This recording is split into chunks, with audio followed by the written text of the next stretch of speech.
So this wall right here is block because this was the exterior wall of the house when it was first built.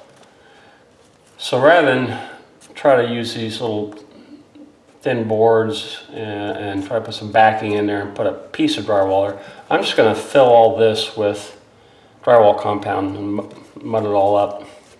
And then paint this other panel came off. And I'm not going to worry about trying to put a panel back here. So I'm just going to mud this up with drywall compound, fill that. This one over here, I'll probably cut a rectangular out and patch it with a piece of drywall. Alright, let's go in there. This will probably take successive, since I don't have any backing, it'll take successive pours, or about one or two. Fill this guy.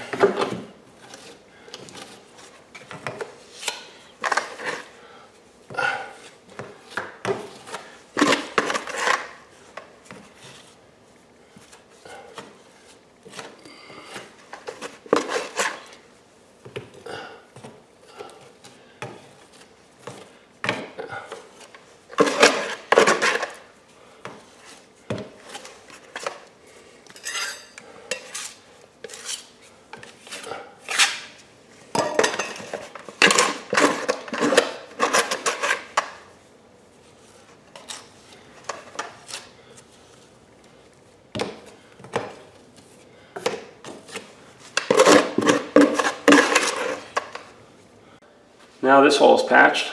I'll clean it up a little bit and paint it, and then I can start working on patching that other hole there. This hole here, I was going to cut this out and put a piece of drywall in there. I think what I'm going to do is I'm just going to put insulation in there, stuff it in there real tight, maybe put a little board in here for backing. On the other side I'm going to use Bondo, and on this side I'm going to use the drywall texture compound like I did over here. And just mud that up and fill that in.